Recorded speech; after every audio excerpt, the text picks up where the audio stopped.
And welcome to the I Love CVille Show. Thank you kindly for joining us. A pleasure to connect with you guys through the I Love CVille Network, a network that's presented today by the Clifton in Keswick.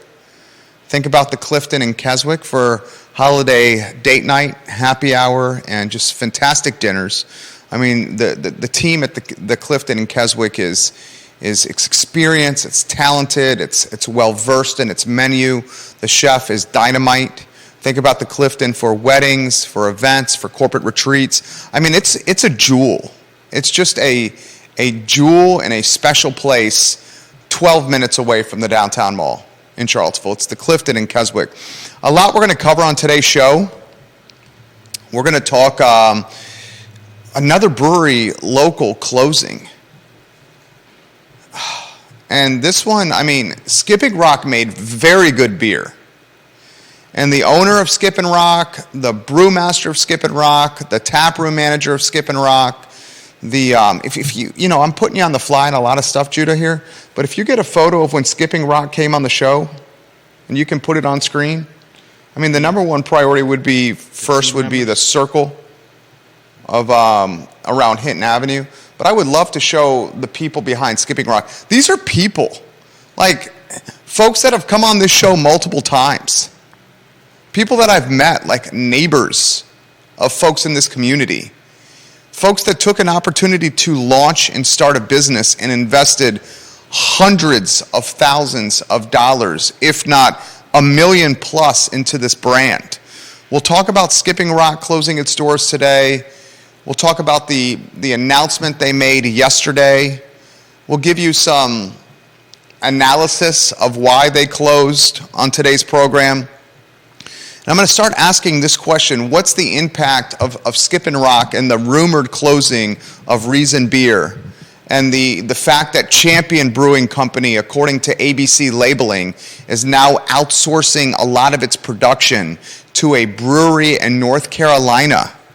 I mean, in the last 2.5, 3 weeks, we've had some major local beer announcements. We'll talk about all this today on the show. I also want to talk about 804 Hinton Avenue. If you're watching this on any of the social channels, and we're live on every single one of them, I want you to go to my personal Facebook page, type in Jerry Miller into Facebook, search for me, follow me on Facebook, and then look at the second post that I did, the post right after this live stream, the second post down. It's on 804 Hinton Avenue. We'll talk about a cottage that's renting for $1,100 a month, that's 258 square feet, that, I appreciate the ingenuity that went into this cottage, this studio apartment, but this is a converted shed. I mean, we'll weave Judah in. Maybe we'll use the voice of God, because I know you're checking for some things here. But you would say this is a converted shed. Would you not? Yeah. I mean, when I found it, there were people joking around that this is where they used to keep the lawnmower, and that mowing the lawn is part of the rent. We'll talk about this, but we're going to take a different perspective on this. Judah's going to take one perspective, I'll take another, and we'll banter back and forth. I think you may be curious to see the perspective I take on this. Give me a thumbs up when you have the circle for Hinton Avenue ready to go, and then the photos of the Skipping Rock guys ready to go. That would be huge, because I love to humanize and personalize and localize the Skipping Rock team. I've got them ready to go. Okay, I'll call for that here in a matter of moments. Because some folks, Judah, and I don't even understand this, when we did the post about Skipping Rock yesterday, we're knocking them. We're like talking ill of their location and their brand and their marketing and their beer. And I just don't understand the concept of like kicking business owners when they're down. You said somebody was saying bad stuff about them? Multiple folks were saying it in the comment section. Yeah, shame. It's a shame, right? Yeah. And what I'd like to do is like show their photos of, these are actually people in our community. Yeah. We'll also talk on today's show about Katrina Callsen running for delegate. We predicted this before her announcement. We mentioned this all last week, that Katrina Callsen of the Albemarle County School Board was going to run for delegate. Yesterday, the news broke that Katrina Callsen was running for delegate. We're passing along information to you on a daily basis on this network that is happening before it's happening. The Callsen News is a perfect example of this. She's catching some ammunition on the socials, in particular from socialist Twitter, about this. We'll talk about some of that ammunition today on the show, and we'll highlight one of the United States' largest home builders, Lennar. Lennar is trying to sell 5,000 of its homes to big landlords. 5,000 homes, 5,000 units of production that it otherwise planned for single-family detached home sales.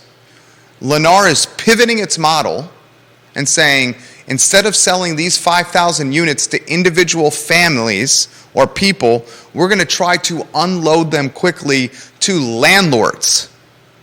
That story was passed to me by Jamie Turner, the mayor of Gordonsville. And if Jamie Turner, you are watching, give me a thumbs up or hammer the like button or let us know.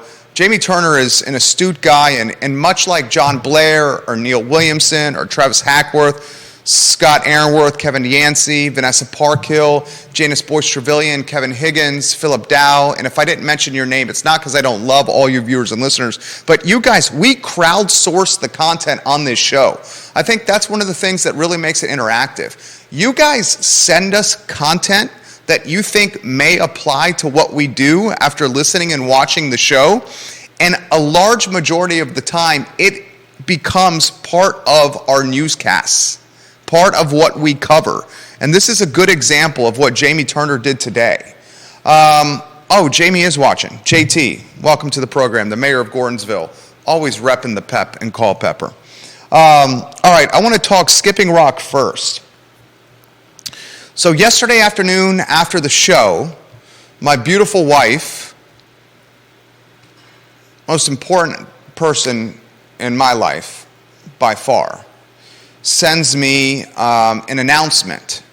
And the announcement was from Skipping Rock. And unfortunately, it was a closing announcement. It was going out of business announcement. And I'll read a couple of paragraphs from the announcement from Skipping Rock Beer Company. Here, and this really, look, I'm a small business owner. I am the son of small business owners. My parents were small business owners. My brother and I grew up in the copier room of my parents' CPA office, like legitimately, when there was a necessity to have rooms, office rooms specifically for copying tax returns and paperwork because the copiers were that large. My brother and I, literally, summer, Christmas break, Easter, when we were sick, we were kept hidden in a CPA office in the copier room by my mom and dad and the few team members that were a part of their small business. So anytime a small business closes, it demoralizes me. Even if the owner of the small business has said not nice things about me on social media, like one of the breweries locally, I still feel saddened that his brewery is in hardship. And that's Hunter and Champion that I'm talking about. The Skipping Rock guys, on the other hand, are as first-class people as you're going to find. And Skipping Rock made damn good beer. Their New England cloudy beer, their New England IPA was phenomenal. Do you have the photo of the Skipping Rock guys that you could put on screen, J-Dubs? Let us know when that's on there. He's going to put photos of Jason, the owner, his brewmaster on there. They're on screen. Look at the screen. These are people. I'll read a few paragraphs from the closing announcement. To our loyal customers and fan base, we hope this finds you and your families well during the holiday season. First and foremost, Skipping Rock Beer Company wants to thank you for being a part of a shared vision for our brand, the trust and encouragement for our staff, and your support during our journey together. Our team has worked tirelessly for the last 4 years to create positive and memorable experiences for you. The economic challenges were plenty for us since we opened, but through our collective grit and determination to build a brand, we found many successes along the way. Thank you for supporting our events. Thank you for buying our award-winning beer, both in the tap room and at local bars, restaurants, and grocery stores. Thank you for being a part of our little family. The pride and gratitude are enduring and meaningful for our entire team. I mean, that was heartfelt, dude.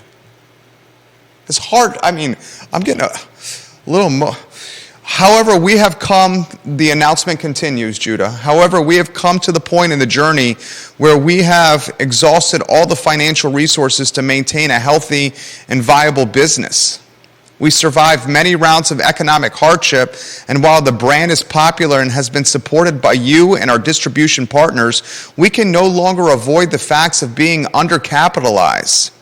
It is with great sorrow and disappointment to inform you that Skipping Rock will have to stop beer production and close the taproom doors. We will stay open for the near future as we sell through our current inventory. Our plan is to put the property and assets for sale with a broker. If you are interested in purchasing the property, please let us know. Additionally, please come visit us and support us as often as you can to help us sell through our products. They even ask if you're an angel investor and if you'd like to keep the brewery alive, please do. Are you back on a one shot? Yeah. Thank you. I'm saddened by this. I showed you a photo of the team, the executive team, the ownership team, the beer making team behind Skipping Rock. To say they invested a life savings would be applicable. Skipping Rock, if you remember, right at the start of the pandemic, we're talking early 2020, they looked to open a tap room on West Main Street and replace Hardywood. To say they've had bad luck is factual. Opening a satellite tap room in Charlottesville, their headquarters in Stanton, a satellite tap room in Charlottesville on West Main Street a couple of weeks before the COVID pandemic was terrible luck. And throughout that pandemic, they had to pay rent for this West Main Street tap room, despite not being able to utilize it to its fullest extent, if not at all. That's the same tap room that Devil's Backbone is waiting patiently to open a satellite location on West Main Street. The difference between Devil's Backbone and Skipping Rock is Devil's Backbone has Anheuser-Busch money. Skipping Rock has the money of ownership. Locals. Everyday Joes, everyday Jasons, everyday Curtises. Jason and Curtis McCall. The owners, the founders. And I'm going to give you some analysis of why this closed in a matter of moments. But I also am disappointed that some folks are kicking this beer brand while it's down right now. They had bad luck. They tried to expand a couple of weeks before the pandemic with a second location that ended up getting closed and it ended up sucking up a lot of its financial resources.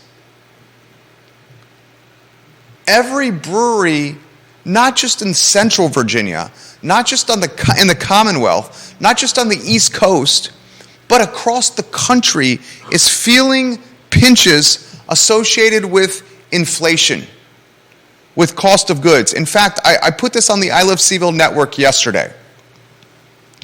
I do not think Skipping, and the reason I put this on the I Love CVille Network is, and I'm not going to utilize his name, but it irritated the I don't want to use a profanity. What's a synonym for SHIT? It irritated the bejeebus out of me. Yeah. There was an individual yesterday when we posted about the closing of Skipping Rock on the I Love CVille Network that said, this is a direct result of Charlottesville's brand image and its tarnished brand and reputation. And I respectfully, very respectfully, if you look at the thread on my Facebook page, I very respectfully fired back and said, enough of that. Skipping Rock's closing and the impending rumored closing of Reason Beer are tied to, are not tied to connotations associated with Charlottesville, guys.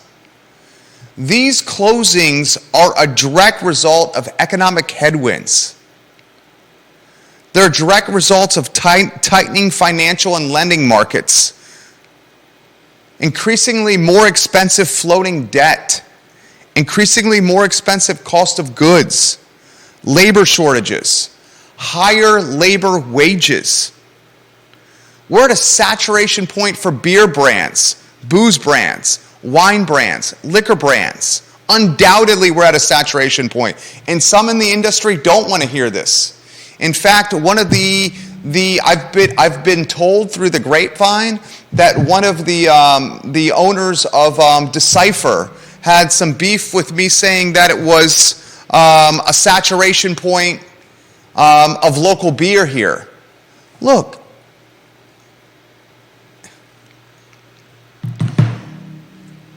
me saying that booze locally is saturated, and that's beer, wine, cider, liquor, me saying that comment is about as obvious as that we need oxygen to breathe. It doesn't take a master's in business or a 4-year degree from McIntyre School of Commerce or a 2-year degree in business from Piedmont to realize that we're saturated with local booze, beer, cider, liquor, wine. We're saturated. Me saying that does not take away from the fact that my family spends our hard-earned money on a weekly, multiple times a week basis at these venues to support them. And I want to reiterate for this particular individual that I routinely say on this program, support local, spend your money locally. If you want the brands that you see around this community to stay alive, you better spend your dollars with them because we have serious headwinds in front of us.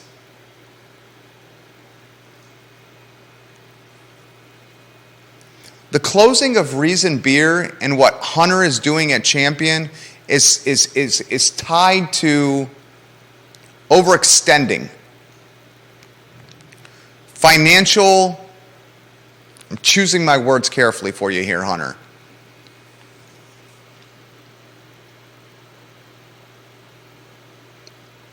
Not utilizing the best financial practices. Thinking a tap of money from family would continue in perpetuity. Extending yourself into purchasing too many restaurants. Opening too many restaurant locations when your experience was not as a restaurant operator. Being an off-site manager. Not staying laser focused during a difficult economic climate. Those are the reasons why Champion is having massive difficulty. Why Reason is going to be closing down. And why Champion, according to ABC Labeling, is going to be taking a lot of its production out of state to North Carolina. The reason Skipping Rock is closing is because of the elements that I just read, and I'll read them to you again verbatim. Economic headwinds, tightening financial and lending markets, increasingly more expensive floating debt, increasingly more expensive cost of goods, labor shortages, expensive labor, and the fact that we're saturated with booze, local booze. And that's not unique to Charlottesville. Travis Hackworth, you watching, Travis? I think you are. Travis Hackworth, the mayor of Danville, the king of Danville, said this. Sent it to me at 6:20 in the morning. Travis, this was legit. He says, Jerry, I think a lot of what you're seeing in your Central Virginia and Charlottesville area and the craft beer industry is brands and businesses starting to weed out and consolidate when they can. Granted, it's recession time and COVID did no one any favors, but the large number of craft brewers within the industry as a whole means a lot of our favorite places now have competition just down the street. You end up with craft breweries needing more and more space to compete with other craft brewers, and these spaces are adopting food service wholesale to compete. To quote from an article I just read, Jerry, quote, the more money the tap room brings in, the easier it is for the rest of the business because the competitive market down the street right now is so competitive with six-pack and off-site sales at bars and pubs. Selling your product in-house is where you make your best profit. Those brew pubs that aren't keeping up with the trend will not succeed because there is already somebody doing it better in their region. Stephen Bernard is watching the program. He's the winemaker at Keswick. I respect what he says, and here's the comments that he just left. Stephen Bernard does this professionally. He's come on this talk show, the winemaker at Keswick. He leaves these two comments. There's too much alcohol and too many choices in our area. It's a saturation effect, which means some are going to struggle more. I'm sad to see local business struggling. I wish there was resources available to keep this wonderful, wonderful business going. I completely agree. There's two, it's the restaurant. What's happened with local booze in Central Virginia is what's been happening for 25 years with local restaurants. I've been in Charlottesville since 2000, when I came here as a first year at the University of Virginia. And since 2000, when I was a first year at the University of Virginia, I've heard this theme. We've had too many restaurants in the area and not enough slices of the pie to go around to every restaurateur. Well, that phenomenon, the restaurant saturation, has happened with local booze. And local booze is identified by beer, wine, cider, liquor. And here's a very difficult pill to swallow. 2023, whether you want to admit this or not, is going to be an economic challenge for middle America, middle class America, upper middle class America. I read an article that the number of families that have net worth, Judah, net worth families of over $100,000 of take-home pay. Mm-hmm. These families have now shifted shopping habits to places like Walmart. Because the $100,000 net worth family, the family making $100K or more a year per household, is feeling freaking pinched. That's crazy, unless they're over leveraged. And we got to cut to the chase. Your best profit margin is at your tap room. Your best profit margin is at your tap room. But your tap room has got pints that are $8. Yeah. And an $8 pint is a lot of money. And it's asking a lot of your clientele. And when you get an $8 pint, you're going to tip $1 or $2. So that $8 pint is really $9 or $10. Yeah. When the six-pack is $12. So if a $100,000 household family has changed their shopping habits to Walmart, are they not weighing the pros and cons of an $8 pint that turns out to be $9 or $10 after tip and comparing it to a $12 six-pack? No doubt. A $12 six-pack that they can drink at their house? Yeah. And the problem with that $12 six-pack for the local booze brand is so many other people are taking and raking their cut from that six-pack.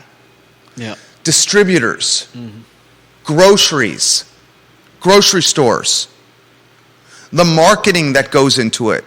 The margin on that 6-pack for $12 is slim. Yeah. That's why your best bet is to get people in your doors and buying 6-packs at the bar. Your best bet undoubtedly is to get people in the door. But I hate to say this, and it's something that we got to do our best to fight against. 2023 is going to be a kick in the nuts. It's going to be a kick in the nuts.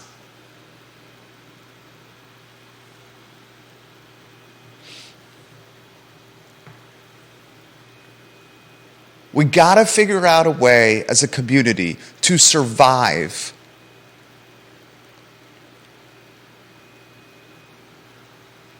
an economic downturn that we haven't seen since maybe 2008 and 2009.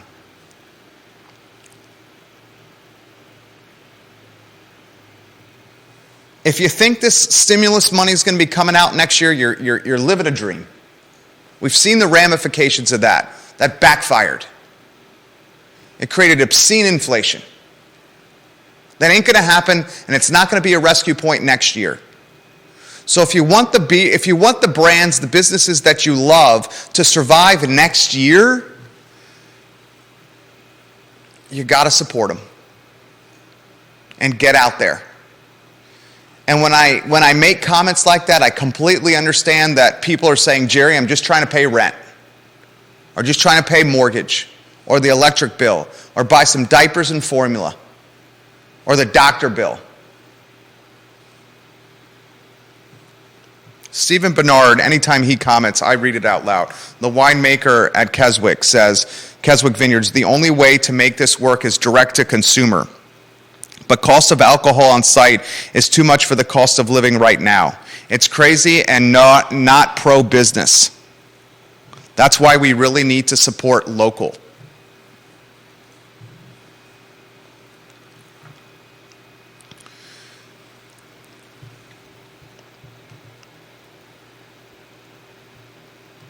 And I'm disappointed in the people that were skipping rock when they were down yesterday in the closing announcement.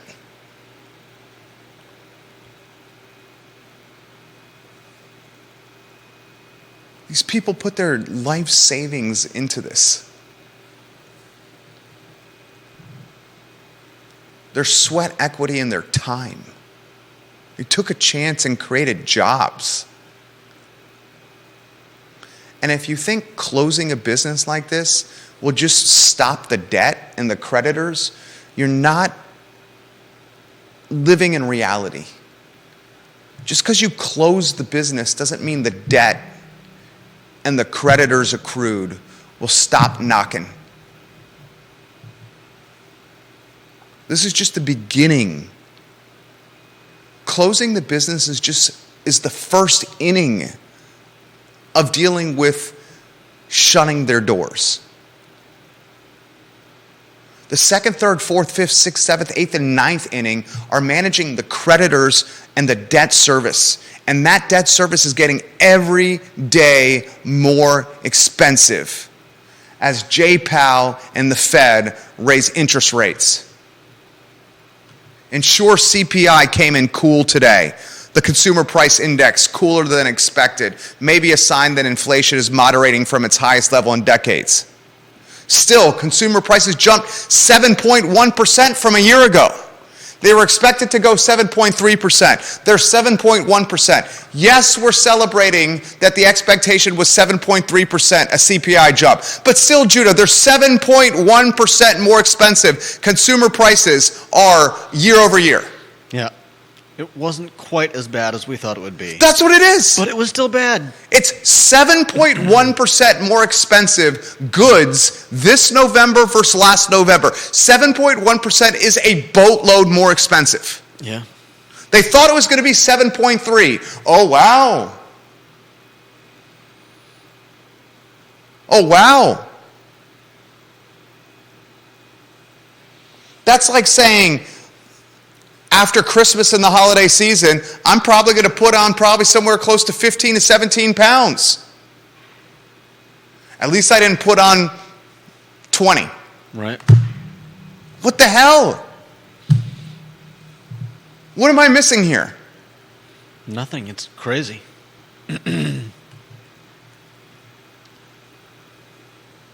Support local. I'll say it again. Support the brands you want to see survive 2023 because it's going to be a dogfight, a Darwinistic economic dogfight next year. And the small business owners that you love, you know what they're doing to keep their doors open? They're taking on debt. And a lot of it's floating. Credit cards are floating debt. Lines of credit are often floating debt.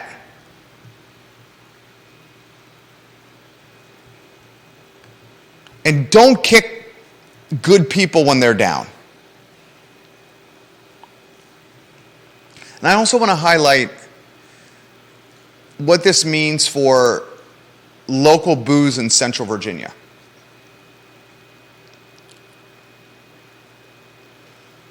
Local booze in Central Virginia, and you're going to see the practitioners who are innovative and visionaries very quickly, because local booze in Central Virginia, ownership of these brands very quickly is going to have to figure out a way how to get people into their locations and go direct to consumer. And maybe that's a loss leader strategy. A great example is what Three Notch does on Mondays with Minutemen. Minutemen is a damn good beer. And on Mondays, Three Notch sells them for $3 a pint. And it's the English pint, the 20-ounce pint. Nice. $3. They get people in the door in a slow day. On Tuesdays, Three Notch does a half case. All cases, half price. Yeah. These are loss leader strategies to get people into the location where they can go direct to consumer. Pro Renata. You know what Dr. John and the Pro Renata team do? They've turned their brewery into a music venue. Yeah. Pretty good one, too. Damn good venue. Pro Renata is as much about beer as it is a freaking music venue. Yeah. You're going to Pro Renata to watch live music. Mm-hmm. Keswick. Steven, you still watching over there? Steven Bernard? Keswick Vineyards has built a putt-putt golf course on site. That's pretty wild. It's genius. They legitimately have a putt-putt golf course on site at Keswick Vineyards. A putt-putt golf course on site of an award-winning vineyard. Is that the only one in this area now? There's still one on Route 29 that's owned by Wendell's brother, Charlottesville Putt-Putt. The one off on... Tara Savage says this, absolutely, Jerry. I personally need another reason to go to a brewery than just the beer. There has to be another draw. That's a businesswoman, Tara Savage. Tara Savage, the businesswoman, says, I've been to Pro Renata for the music. The true practitioners, the innovators, the people that make magic happen on a day-to-day basis, running a small business. And if you've ever owned or operated a small business, you literally on the fly have to reinvent yourself all the time. This company is 15 years old. We started as a social media company that managed the brands of clients. Today, we're known for a live streaming network. We still have the branding company, the advertising agency that's 15 years old. That's our bread and butter. But additional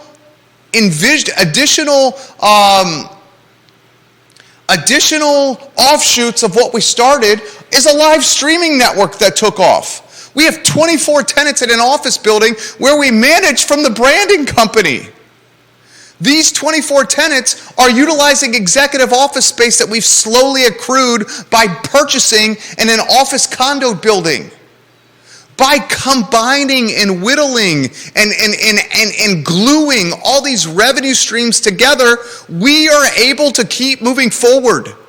John at Pro Renata has built a live music venue to continue moving forward. Keswick has added a putt-putt course along with weddings and events to their tap room and their award-winning wine. Look at what Three Notch is trying to do at the old Wild Wolf spot. Three Notch is building a location that's synonymous with base camp at Devil's Backbone that's going to have live music, running and hiking trails, a liquor distillery, a place for brewing beer, a restaurant, a tap room. They're building complementary, vertically integrated revenue streams. Seltzer.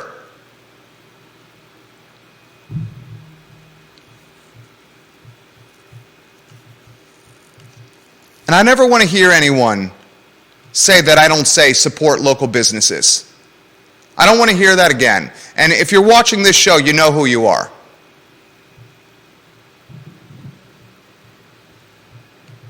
Don't want to hear that from you again. There's no one that's a larger champion in this community of supporting local businesses than what we're doing here.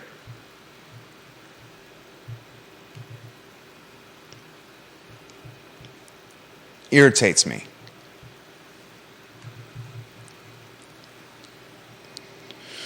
Let's get to 804 Hinton Avenue. Take a look at what we posted just before the show started. 804 Hinton Avenue. Do you have the map you can put on screen? Yeah.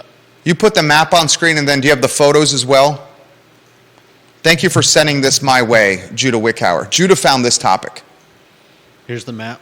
The map is on screen. Look at the screen. This is where this, do I call it a cottage? Is it a studio apartment? Is it a cottage? I would imagine this is more Shack? cottage. We got to be, I'd say this is more cottage than studio apartment because it's a standalone unit. I think shack still applies. I'm going to call it a cottage. You call it a shack. You put the map on screen with the circle on it. Then you rotate the photos. And then you and I are going to banter back and forth. And the question is this going to be good for the community? Anonymous on Twitter says it's a garden shed. Anonymous. Here's the front of it. I look at the screen. Everyone look at the screen. Look at the screen. Look at the screen. Does anyone think that there is a single bit of insulation in that thing? Well, Anonymous is going to back up the price here. Anonymous dude, you make the show better, dude. He's the I Love CVille Network's version of Deep Throat. He sends me DMs on Twitter. He is a smart dude. Don't know a ton about him. I've met him twice. Once with a handshake, the second time in passing down a hallway. But the commentary he provides this network is legitimately bona fide and makes the program better. He's going to back up the price. I'm going to back up the price here in a minute too. You're going to obviously tear this down and play the bear to 804 Hinton Avenue. I'll play the bull to Hinton Avenue for the sake of a talk show. Okay? You rotating the photos through? Yeah. Look at the screen. Look at the screen. I'll give you some of the specs. 804 Hinton Avenue is asking $1,100 a month. This is a legitimate rental listing that's currently being marketed on Realtor.com by Vo and Bobby Montgomery of Ness Realty Group. $1,100 per month asking. It's 258 square feet. They're calling it a studio apartment or a cottage. The cottage is 82 square feet, 82 years old. I shouldn't laugh when I say cottage. The cottage, this is branding. Calling this a cottage is called branding. You realize that. That's the business we're in. They're in the businesses of managing perception. They're trying to manage the perception and shift the perception from garden shed, work shed, home to the lawnmower, to garden, to cottage. Boutique garden shed. To cottage. It's a cottage. This is branding. It's 82 years old. The laundry is off-site on this location is a main house that's an over-under duplex, and that main house with the over-under duplex has a basement where the laundry is located. So you have to walk across the yard to the basement laundry. It's better than no laundry. I mean, I'll give it that. Right? Yeah, 100%. All right, let's go to a two-shot. And we'll read all the viewer and listener comments on air, I swear and I promise you. You're going to obviously take, you know, sometimes you're the bear on this program. You're going to take, you take whatever role you want. I would imagine the role you're going to take on this show is that this is a microcosm of Charlottesville, Virginia, and the lack of affordability and where we're heading for middle class, lower class, and even upper middle class, and the fact that these socioeconomic groups are being jettisoned, pushed out of this community, and it's damning and concerning to you. Is that what you're going to take? That's the perspective you're going to. I've known you for a decade. I would imagine that's what you're going to say. I mean, I don't know if I'd go that far. I'm almost just flabbergasted by this. It's tiny. I've read comment that it's freezing in the winter, and of course it's freezing in the winter. It used to be the home to the lawnmower and the garden shears. The walls are cinder blocks. Yeah, it's a roof and walls. Yeah. Keep going. I apologize for interrupting. I mean, you know, if you can get that much for rent, more power to you. But really, if I just, it's crazy. Is it worth $1,100? I mean, it's worth what somebody's willing to pay for. Exactly. So it's worth what someone's willing to pay for. Yeah. Worth is what one person will pay for it. Yeah, I mean, you know, if all the landlords out there want to go for as much as you can possibly, that's the free market. Scrape off of people. That's the free market. Yeah, yep, that's the free market. I take that saying to the bank with you, and you know, hope there's still people that'll rent your place in 5 years. Keep going. What you're saying is resonating with people. I'm seeing people giving you the thumbs up. Keep offering perspective, then I'll jump in here. Let's go, baby boy. Let's go. First of all, don't call me baby boy. I'm sorry. It's just a saying. Weird. Just go. Let's go, Judah. Come on, my friend. I mean, I don't know what else to say. Sorry I called you baby boy. It's insane. It's a tiny little shed. I mean, it kind of looks, I don't know, you know, I could see this on, you know, like a beach somewhere, and you know, the little loft bedroom that you've got to climb up to and crawl into, because you clearly can't stand up once you get up there. Here, I'll show the picture of the. You don't have to. The loft. Oh, the loft. Okay, you're putting the loft on screen. Yeah. Let's see. All right, I'm gonna. And you put the loft on screen, and then I'm gonna offer some perspective here. Tell me when you get the loft on there. The loft is up there. Tara Savage says she's going to invest in a shed today. Carol Thorpe said the lawnmower and the rakes did not need heat. This gets you $13,200 a year in rent with probably a 5% escalator. You probably got a 5% escalator on this $13,200 a year in total rent. Gotta make sure you bleed your tenant completely dry, right? Anonymous says maybe there's a well-heeled serial killer out there who would rent it to imprison his victims.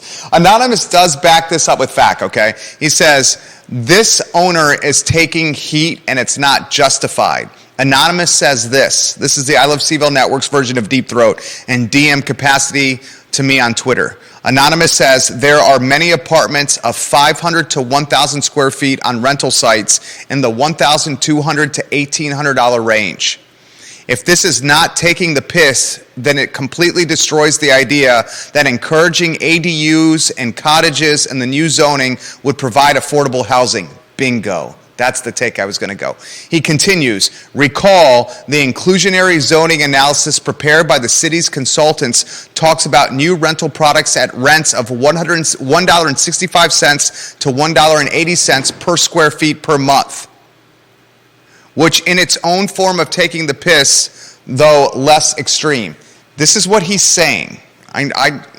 Anonymous backs things up with stats and data and numbers. He's a finance guy. I'm a very succinct wordsmith. This is what he's saying, Anonymous. If folks have a problem with this cottage renting for $1,100 a month, and this cottage is 258 square feet, yep. The future land use map and the upzoning that Charlottesville City is contemplating right now is going to permit and allow a boatload of these. So if you have beef with $1,100 a month condos, or excuse me, $1,100 a month cottages, $1,100 a month studio apartment, $1,100 a month garden shed, $1,100 a month work sheds, if you have beef with those, then you cannot support upzoning and the future land use map, because upzoning will birth a boatload of these ADUs. The entire concept of creating more density in a 10.2 square mile city we call Charlottesville is by building structures like this, or granny flats and basement apartments. Yeah. So if you have beef with this at $1,100 a month, this is what's going to get birthed when the density upzoning future land use map becomes a reality as early as maybe next year. Upzoning creates, what's it create? Upzoning creates affordable housing? What? I don't know. Upzoning creates the potential for greed. If you all of a sudden get green lighted, the chance to take your garden shed in your backyard and drop, what do? They put in a tiny fridge. They put in a light. They put in a couple of lights. They painted it. They put it in a tiny fridge, and they did some plumbing. And that plumbing was probably associated with the plumbing that was already on site with the garden hose. Wouldn't you say that's what they did? Yeah. I mean, look at the shower. It's like... What do you think they did? 10 grand worth of work here? I don't even know if they spent that much, but I'm not a good... 15 grand worth of work? I would think it was less than that, but I don't know. They're going to make this up in month 12 of the lease, and everything after that is gravy train. I don't think it'll even take a year to make it their money back. This will be a byproduct. This kind of housing will be a byproduct of upzoning. And I've been saying this for freaking years, guys. There's one undefeated team in sports. One undefeated individual in sports. Not LeBron James, not Michael Jordan, not Tom Brady, not Bo Jackson, not Chipper Jones. Father Time is the only undefeated team in sports. And there's one undefeated team and one undefeated individual in this world we call the free market. And it's not Elon Musk, and it's not Bill Gates, and it's not Mark Zuckerberg, and it's not Jamie Dimon, and it's not Steven Schwartzman. It's the invisible hand of capitalism.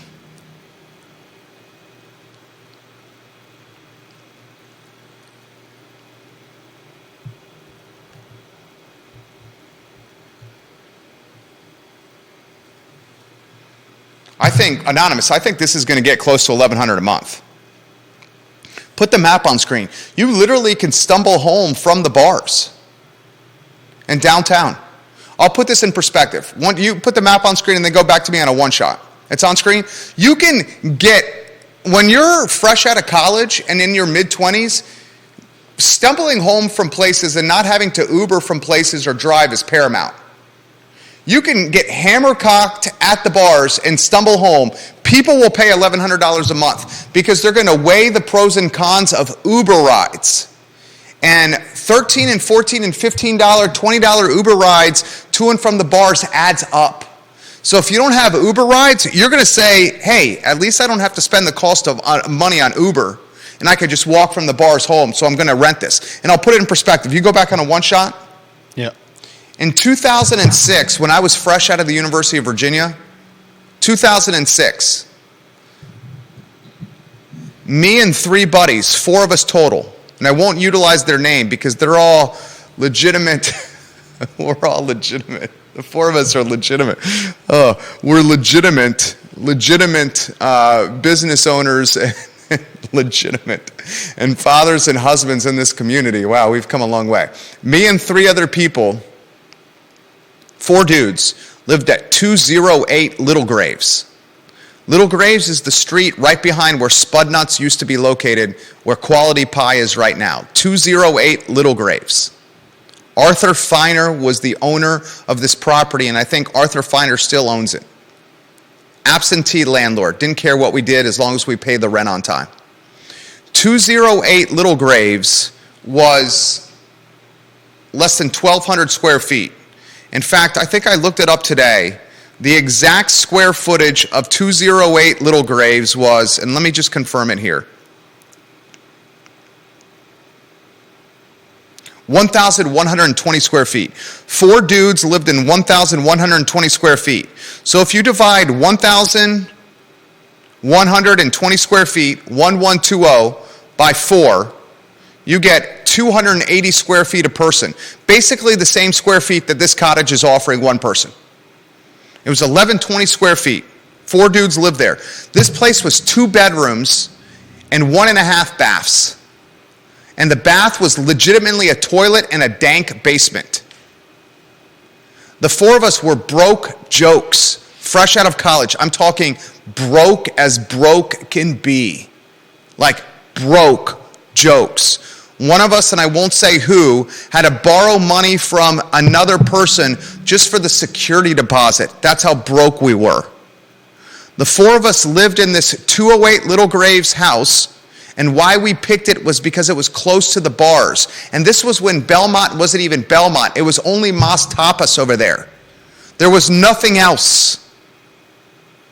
La Tasa wasn't even finished yet. Maybe it was barely finished. But we picked 208 Little Graves because we could stumble home from the downtown mall.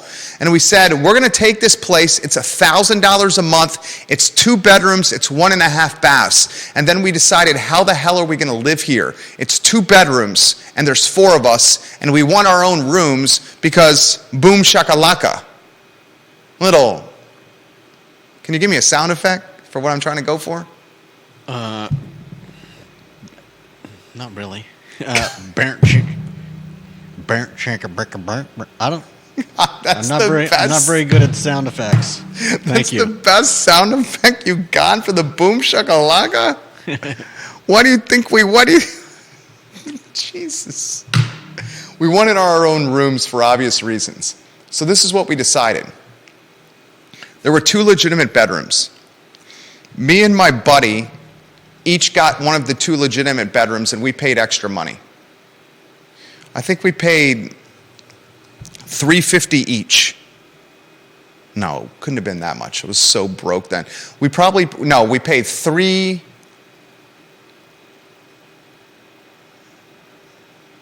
The 2 bedrooms paid more than the other 2 people.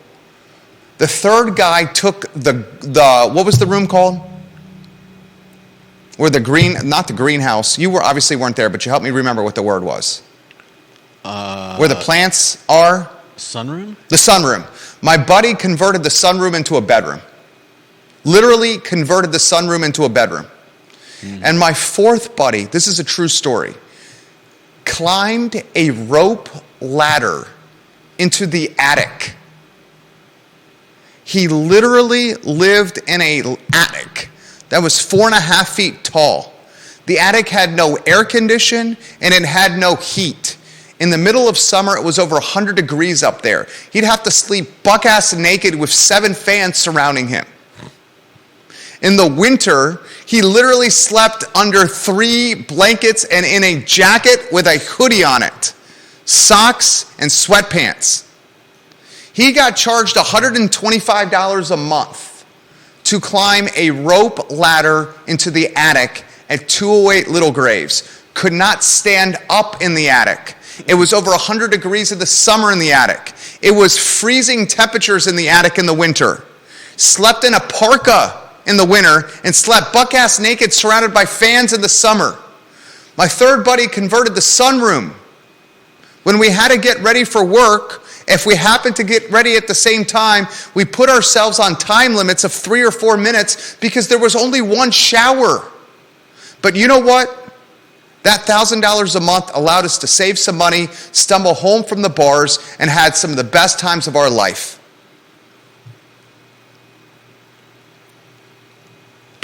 This cottage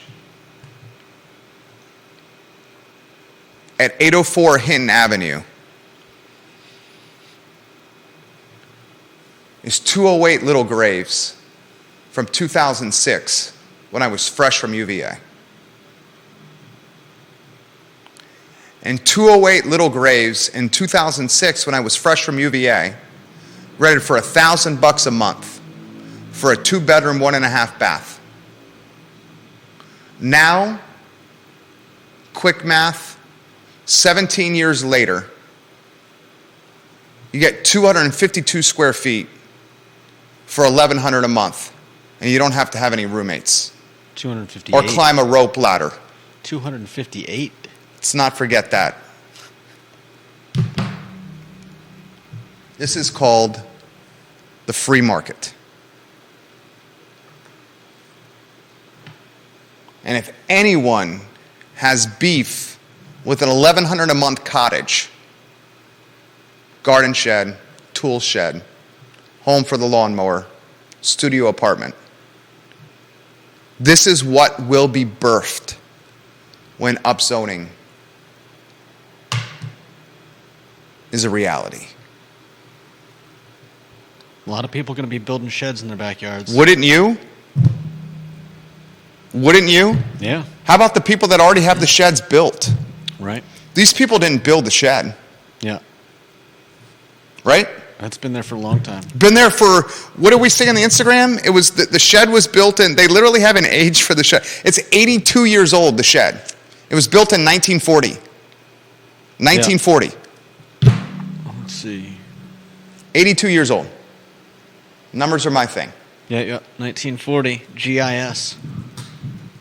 This is a 82-year-old shed that they spent somewhere between $5,000 and $10,000 on and are going to get, I bet you, damn near close to $13,200 in rent, $1,100 a month. Yeah. Brown cow, that's funny, Tara. All right, a couple other things. Here's why you watch the program. One of the many reasons I think you watch the program. We try to entertain, we try to educate, and we try to enlighten. That's what I try to do here. Entertain, educate, enlighten. And we do it by spotlighting the best of Charlottesville and Central Virginia, localize, personalize, and humanize the content. I told you last week that Katrina Callsen was going to run for House of Delegates.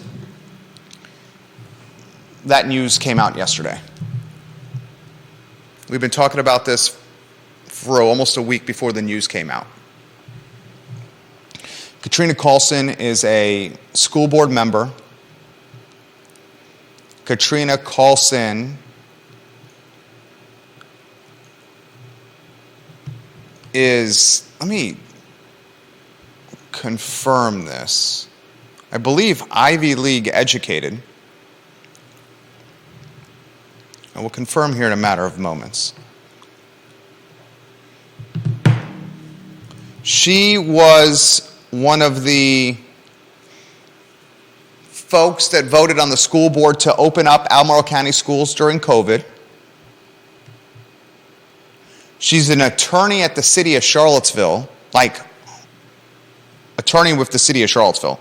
I'm very curious to see how that plays out. Running for House of Delegates when you're working for the city of Charlottesville as an attorney. Very curious to see how that plays out. Voting in Richmond on things that pertain to your employer. Very curious to see how that plays out. I don't want to put friend of the program, Jim Hingley, the Commonwealth's attorney of Albemarle County, who's watching this show, I believe, who at least, let me characterize, who listens and watches this show often. I won't ask you this, Jim Hingley, if this is a conflict of interest, because I have too much respect for you, sir.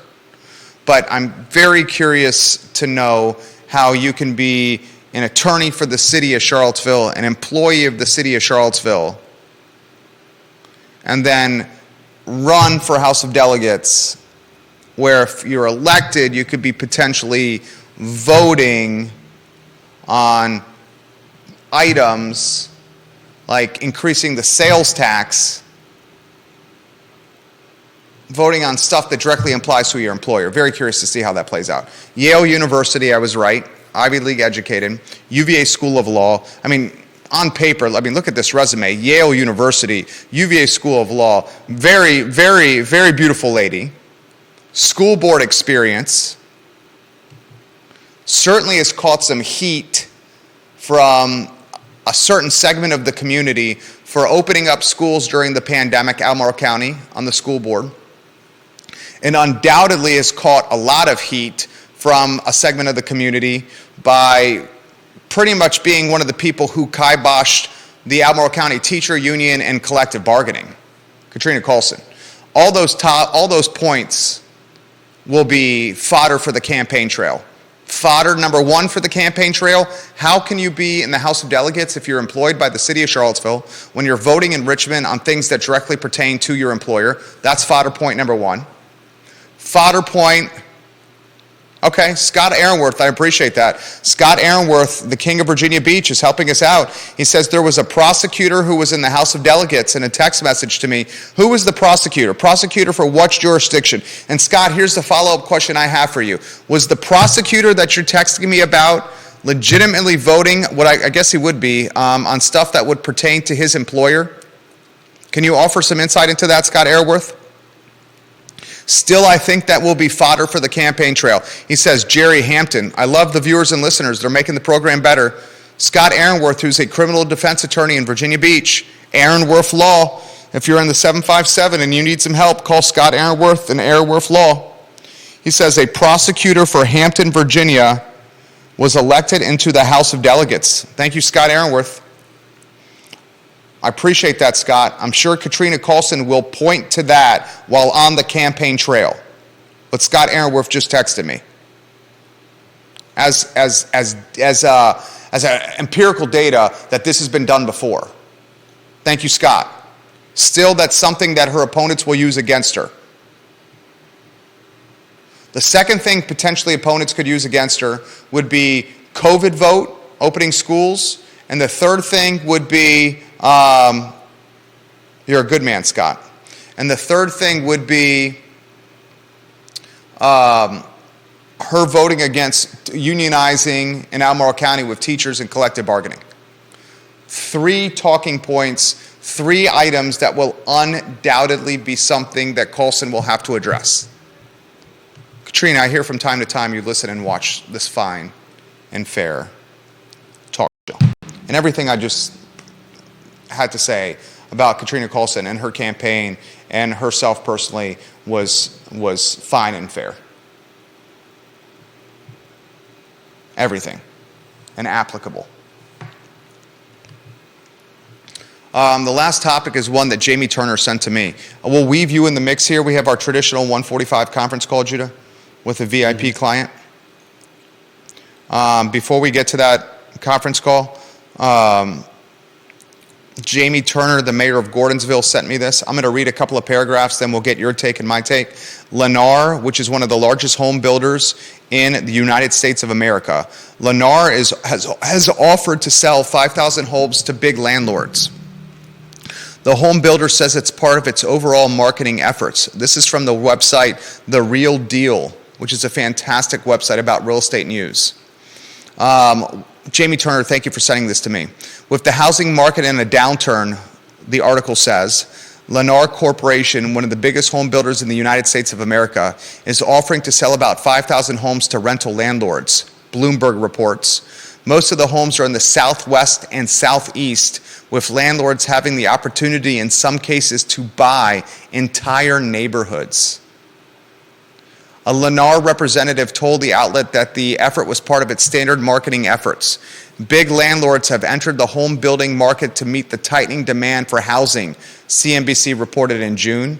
At that time, homes built for rent represented about 5% of the home building market, nearly double the historical average, the outlet reported. But with the recent sharp market downturn due to soaring interest rates, Lennar and other builders have ramped up their efforts to sell single-family houses to landlords. Jeff Klein, who's the executive director of the Single-Family Rental Advisory Division, told Bloomberg that builders have sought bids on about 40,000 homes in recent months. Lennar's average home sales price in the third quarter was close to $500,000, which translates to a $2.5 billion with a B valuation on the 5,000 homes offered to big landlords. What do you make of this? I mean, I really need more information. It's hard. I mean, is big landlord, is that like an institution? Big landlords, is that like big oil, or are they just using it as a term? It's a term. So, and landlords that have economies of scale, that are well capitalized. I would imagine Lennar is approaching hedge funds like Blackstone with their REITs. No doubt. Why specifically? Because they're trying to unload inventory quickly. They don't want to carry it. Why not just try to sell the houses to anyone that wants to buy them? Because there's no demand. Interest rates are diminishing demand. Yeah. People are terrified of 6.5% or higher interest rates. And they don't have down payments, and their dollars are stretched so thin they can't afford them. So they're staying in existing homes longer. As we talked about on the show, people that locked in interest rates that are 2, 3, and 4% really have no reason to sell or move or climb the vertical ladder of housing. So now Lennar's got 5,000 homes that it's freaking terrified with, and it doesn't want to carry them any longer, because when you carry new inventory, that new inventory no longer has a 2022 year built date. When it turns 2023, it's a year old. Yeah. And keeping those houses and maintaining them is expensive. So they're doing whatever it can to get them off their balance sheet, unload them. Mm-hmm. See, that's what I wanted in the article, some actual information. That's why they're trying to unload them. Right. They over-speculated with construction. Yeah. The terrifying thing is, and I got a 145 with a VIP client, which means I'm closing in 35 seconds. The terrifying thing about this is, if Lennar unloads these houses to a consolidated group of ownership, a small group of owners, like say a Blackstone, BlackRock, or some of these big landlords out there, these folks get tremendous power. Mm-hmm. And heavy is the head that wears the crown, and corrupt is the head that wears the crown. Because then you can start colluding on price point setting. Yeah. And when you own an entire subdivision, you become the determinant of rental price points. Yeah. And that's when neighborhoods and areas and cities and regions can very quickly become unaffordable. And that right there is some damn good knowledge for you guys. That's what they used to call slumlords. I'm Jerry Miller, that's Judah Wickower, and this is the I Love CVille Show.